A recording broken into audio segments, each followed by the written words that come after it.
So House of Hope started in 2012, I believe it was in August, where we had our first meal in our previous location downtown next to Spencer Matthews Insurance. We went down to 7 or 8 volunteers after COVID started, not knowing what we were going to do and how we were going to run things. Since then, I'd say we're probably back up to close to 40 volunteers a month that come in. We make sure in the kitchen there's no more than 4 or 5 people and that people are social distancing. And then when we're serving the meals, we're making sure everybody's wearing a mask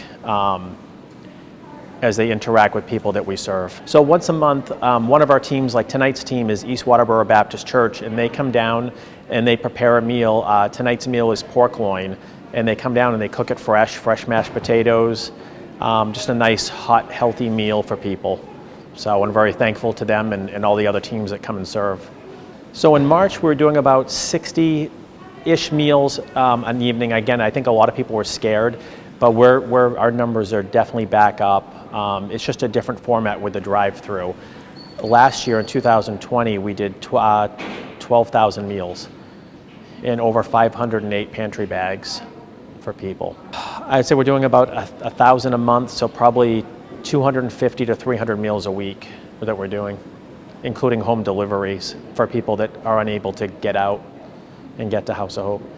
Yep. So House of Hope is completely supported by donations. We don't get any state or local funding at all. It's by individuals, some businesses, a few churches that support us, and we're very, very thankful for all the support that we do get. So thank you.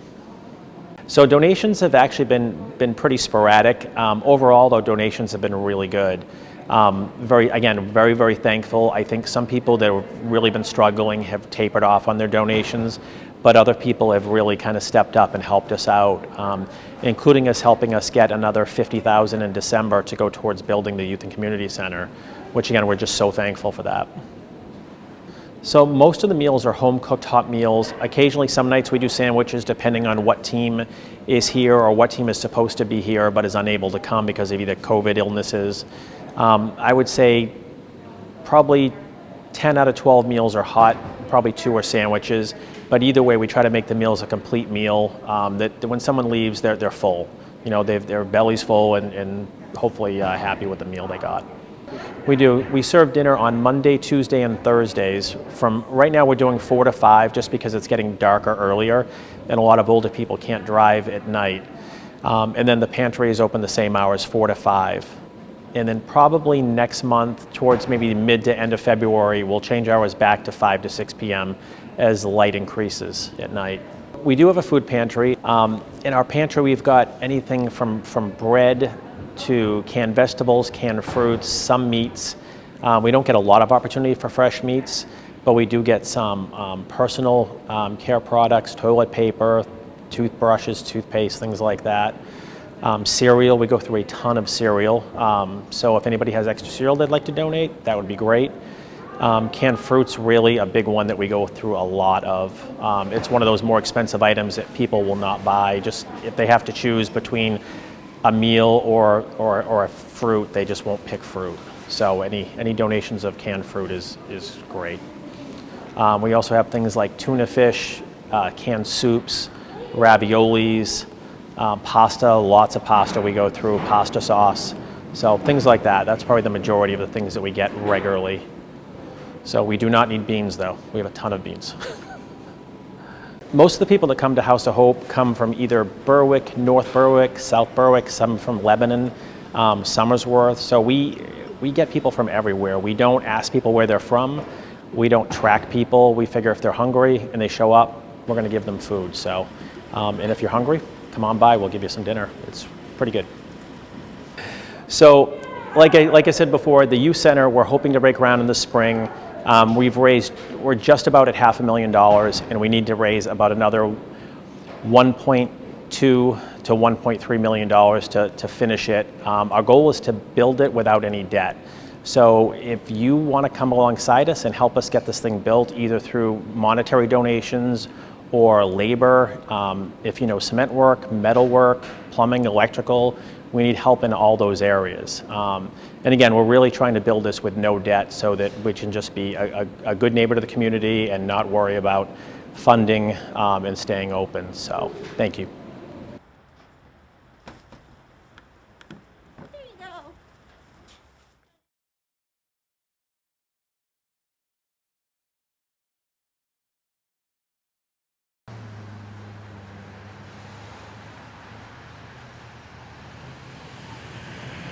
Hey, my name is Laura Smith. I'm one of the site co-coordinators. My name's Ellen Placeford, and I am the co-coordinator with my buddy Laura here in Berwick. Okay. And I'm Diana Marzinzik. I'm the board president, but I'm also the Kittery site coordinator. I just happen to be here. So how long has the Table of Plenty been serving meals?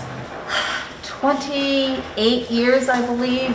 They have 27 or 28 We years. started in '94. In 1994. 1994. And our friend Cheryl 27. over there is one of the original founders of the, she's stepped down and helps us in other capacities, but she got the ball rolling. So it's 27 years doing our math. Okay, 27 years. And how many meals do you typically serve each time?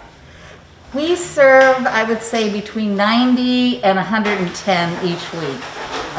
So it varies at the time of month and everything too. And But this is pandemic numbers. Right. So typically during the week, it was more 80-ish. right. But the So- pandemic has had an impact and the numbers are rising. Do you know how many meals were served in all of 2020? Well, we serve once a week. I guess a little quick math here. We serve once a week, about 90 to 100. Our holiday meals, we serve like 140 for our Thanksgiving and our Christmas meals.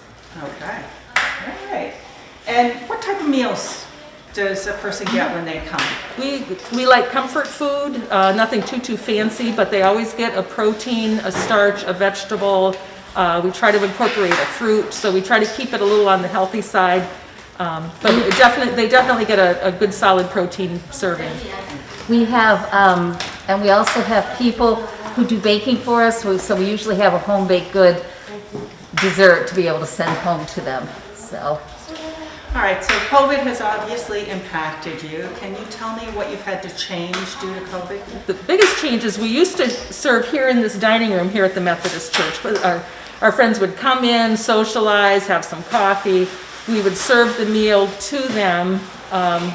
They didn't have to go through like a slop line or anything. It was very respectful that we would bring They're our guests. Our guests, right, exactly. Yes. So, with nice china and everything.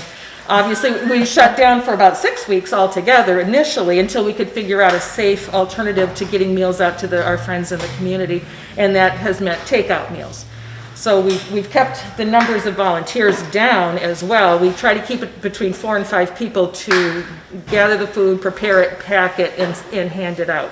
before that, we had about 10 teams, which involved 5 school teams and 5 church teams who would come and we would be there, but they would make the meal and serve it and clean up for it. We would just support where they needed it, and it was so exciting to see all, especially the school, high school and middle school students be involved, but we can't do that right now, which is very sad, but we're still able to provide a meal for everybody, which is a good thing. Who funds the Table of Plenty? Generous donations, and Yes. she's a very Yeah. generous donations, and she can go into A detail. lot of the donations we've had from Stonewall Kitchen and Liberty Mutual, they've been big providers for us each year. But mostly it's the individual donations, organizations, your Rotary, Lions Club, Knights of Columbus, Dorcas Society. They've all been ones that have contributed. But for them also this year, they've been hit hard. So that they've not been able to do the fundraisers like they have in the past. And so their donations to us have been down.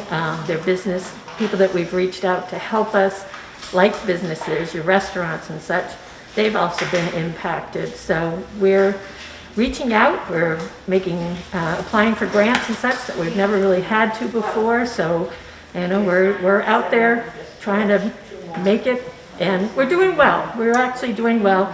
A lot of organizations and efforts are stepping up, so we're doing okay. Yeah, and a lot of individuals too. We've had several checks come in. People have received their stimulus money and have shared with us, which I think is very generous.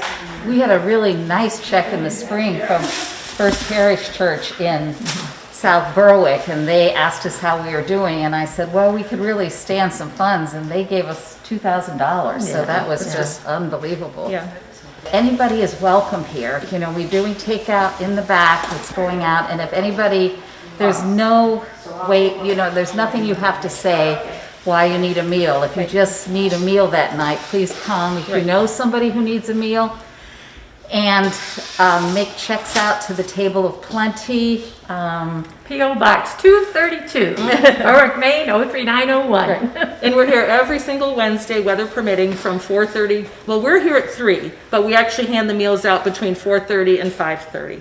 And like I said, it's a drive-up system now up to the back door. So it'd be nice to get the word out that we're here. You know, there's people that like, I didn't know you were here. I thought you guys closed. But I'd like people to know that they're going to get a nice, hot, healthy meal every Wednesday just by showing up. And wearing a mask. And wearing Yeah. Last week we had a bunch of masks donated, so we put the mask in our take-home bags so that we were able to share masks with, give masks to people.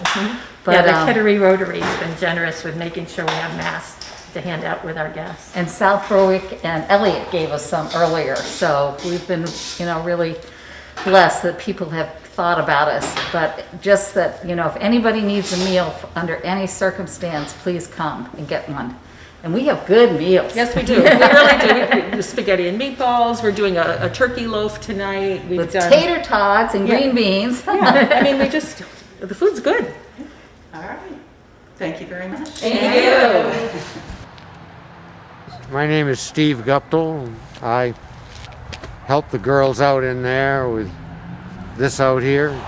It was something we came up with to make it smoother and faster for everybody, because coming in the front, particularly with snow on the ground, was really dangerous, particularly right on Route 9, and the police department has been so nice to us using the front entrance that it was just asking almost too much to do this out front. So we figured out this, and we can bring them in and move them out, and they're in here maybe a minute and a half, and they get their meal. They tell how many meals they want, and away they go. Pretty simple. Pull right up here, and then I'll...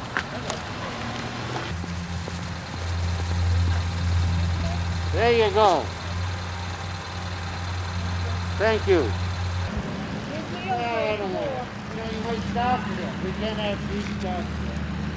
My name is Pastor Stephen McLeod, and I am serving the people of the Berwick United Methodist Church and Crossroads United Methodist Church in Sanford. Table of Plenty is a wonderful organization that is a grassroots effort to make sure that folks in our community have enough to eat, as well as to bring the community together in fellowship under ideal times. Unfortunately, during COVID, they haven't been able to do the community aspect of it, but they've been able to continue serving the community by sharing these meals on a weekly basis. And we are pleased and privileged to be partners with them in terms of providing this service to the community of Berwick. I've been coming since the beginning of the pandemic. And you have a comment about? Excellent. They're such nice people to do such nice things for people. Who doesn't like tater tots?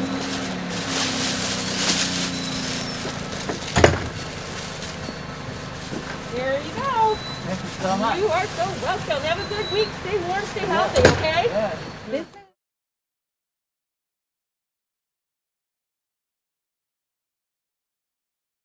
Since school began, we operate under a federal USDA program. We can only provide meals to students dependent on how many days they're learning versus how many days are remote. So dependent on how many days the kid is learning in school, if they're in school, they have access to meals in school, both breakfast and lunch. And then the days they are learning remotely, we provide that, whatever that difference is for families at home. We've stopped the pickups once the school year began. However, if we ever went fully remote, we do offer pickups under those circumstances. This program we have advertised on Facebook, also on our school webpage, and we try to get the word out through all the schools.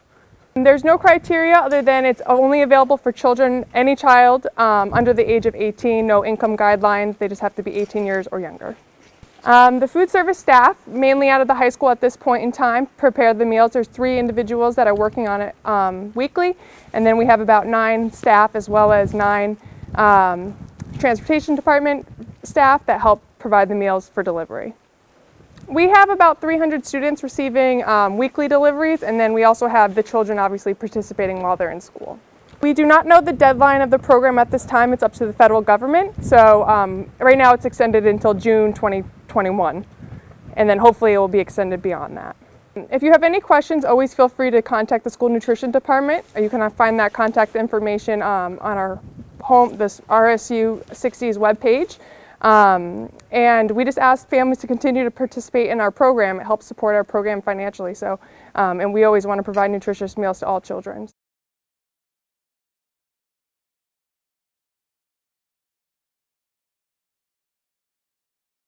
Hi, I'm Representative Tiffany Roberts. I represent House District 6, which is the majority of North Berwick and South Berwick. Farmers to Family Federal Food Box Program is it's done by the USDA. It's actually a federal program. Statewide, it would kind of fall under the purview of the Agriculture, Conservation, and Forestry, which is the committee that I served on last term, which enabled me to make contacts in the agricultural industry, which has kind of helped facilitate this today. Unfortunately, with COVID, getting out there and working with people and getting involved has been a little more difficult. On the other hand, it has enabled me through outreach to help people to make more connections and learn about more farms in my districts, like Breezy Hill and Kindra Farms and Riverside Farms that also has an outreach program for seniors. I really look forward to being through this pandemic and back out in the community. I'm a strong supporter of agriculture, and also, food insecurity is a issue for me. So in the meantime, this session, I've introduced legislation to give our farmers and our fishermen a tax credit to donate to food pantries. So I'm hoping that legislation will go through. The distributor right now is through Native Foods, and they work with multiple local organizations. Well, I know in York County alone, this month in February, about 2,500 boxes will be distributed just in February in York County. One of the largest distributions, I believe, is around 700 boxes. I'm not sure which location that is. I don't know if we'll do another day. We may try to coordinate with the local food pantries if there's leftover to get them there, depending on capacity, and see if we can hopefully get another round in March would be my goal.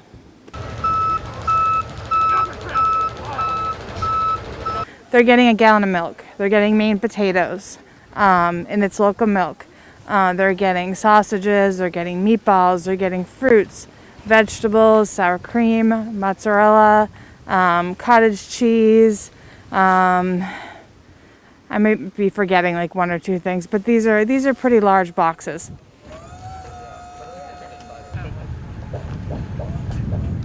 There's no application.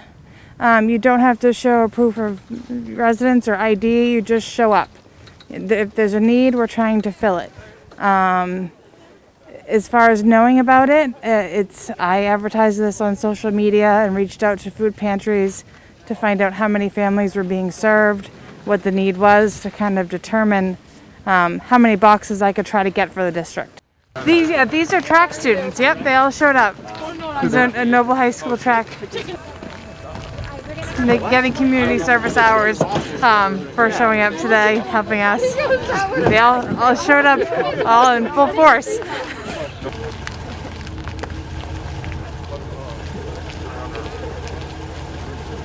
Whichever one is after the one that...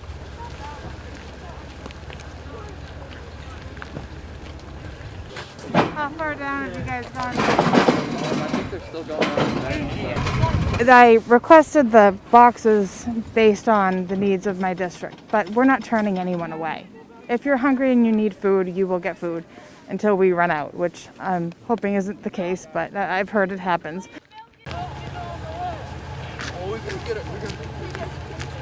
I would like the viewers to know that in these times right now, when things are uncertain, to reach out to your local representatives. if you're having problems, if you're hungry, if you need help, that we're all trying to work together to help our constituents in our state get through this pandemic. And we're here to serve. This is our job. And people think we get, that we just go up to the State House and that's just what we do, but that's not it. Our jobs are also here at home and making sure that our constituents are taken care of.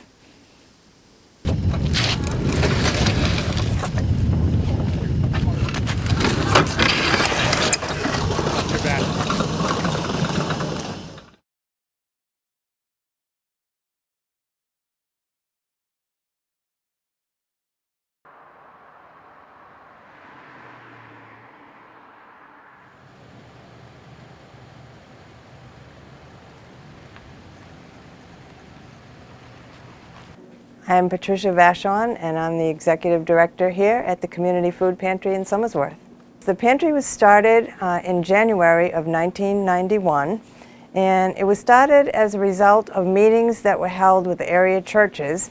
And these meetings were headed up by Mark Rideout, who was then the pastor of this church, which is the First Parish United Church of Christ, and also by a lady, and her name was Harriet Corson, and she worked for the Community Action Program under Stratford County.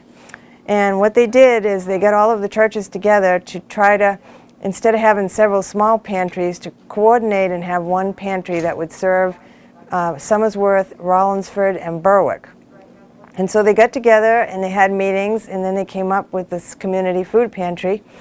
And it opened in January of 1991, and in the first 6 weeks it served 25 families.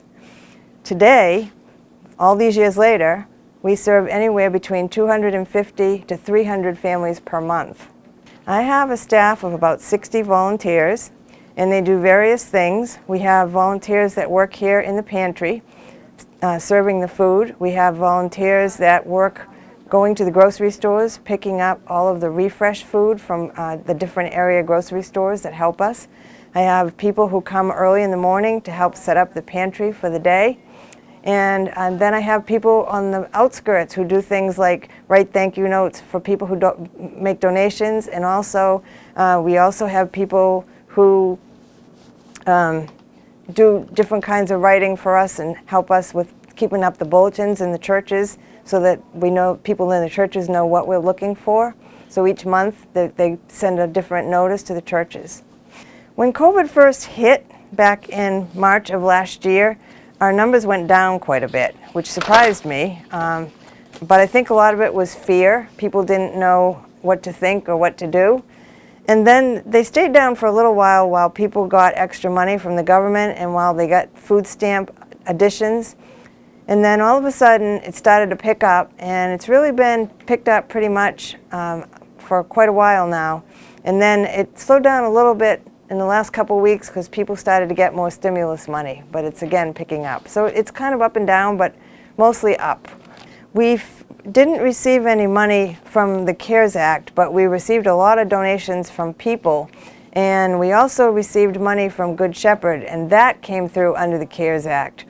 Also, in addition to that, Good Shepherd gave us 3 emergency shipments of food, which included all kinds of staple items. So that helped us a lot because we got all of that for free. We have Good Shepherd Food Bank that we work with.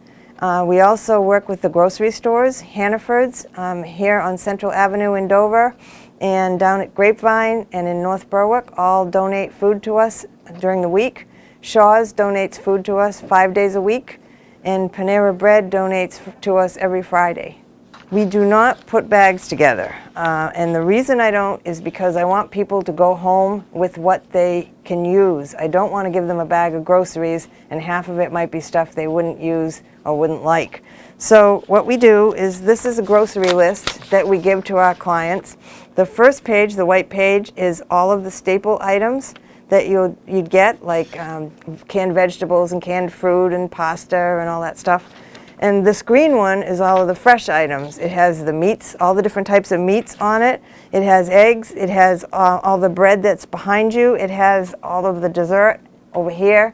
so that they can pick and choose, so that when we send them home, they're going to go home with something they're actually going to use. We get a lot of food from Good Shepherd, but things that we don't get, that we like to ask for. We don't get diapers very often. We don't get baby wipes. We don't get cosmetic products such as shampoo and soap and deodorant, laundry detergent, coffee, tea, baking items like flour, sugar, spices, cake mixes, canned meats and beef stew, condiments such as mayonnaise and ketchup and mustard. Basically, we're happy to get any items that we get donated, but those are the kinds of items that we have a really hard time getting and that our clients always ask for that we often don't have. Yes, we do accept monetary donations. They should make the check out to the Community Food Pantry at Post Office Box 228 in Somersworth, and the zip code is 03878. Pickup food times are Monday morning from 10 to 12, Wednesday evening from 6 to 8, and Thursday afternoon from 3 to 5. And we have separate hours like that so that we can try to hit everybody depending on what their schedule is. Donations can be dropped off any of those times also, and in addition, they can be dropped off on Monday morning between 7:30 and 10 as well. Families, when they come here, go out with a lot of food. They get enough food to feed their families, enough for everybody in their family to feed them for roughly 14 days if they take everything that we have to offer. During the pandemic, we've been serving anybody from any town as often as they need it because we feel that people are in trouble right now, and so we want to do everything we can to help them. There's no requirements right now. Normally we ask for an ID and proof of residence. We are not doing that during the pandemic because we're serving everybody. We have lots of food to share, so that we'd like to have people come and take advantage of it. And I'd also like to just thank all my volunteers, because a lot of volunteers decided not to work while COVID was going on, and so some of the others have stepped up and done a lot more hours than they're used to doing, and I really just want to say that they're a great staff and I'm really glad to have them. I'm Elder Sears. I'm a volunteer here for handing out food at the food pantry, and what I do is I take these lists out to the people who are waiting in line, and this list has all the food in the back, and we do this because with the COVID-19 pandemic, we can't have more than one person in the building at a time, or one vehicle's persons in the building at a time. They are from the Church of Latter-day Saints, yes, and they are missionaries. And they help us out. They do the parking lot service because when COVID started, normally what we do without COVID is people come in, they take a number and we serve them in here. But when COVID hit, we had to change our whole operation, so we changed to parking lot service. So we have a small area down the end of the hall there where people can come and pick out their produce and fresh bakery bread and deli items. And the two gentlemen that are out front there, they take care of the clients in the parking lot because they're younger than the rest of us and healthier, I hope. And they've been a huge help. And they come and they work with us while they're assigned to this area, and then when they move on, we get others that take their place. So they've been helping us since September, and they've really been a huge help. Packets with the crayons, are they from the Berwick Library? They are from the Berwick Library. So you're still giving those out? We are still giving them out. They are set up for different age groups. They've been a huge hit here at the pantry. I've gotten a lot of positive comments back from the families about how much their children have enjoyed them, and so they've really been a nice addition to our program.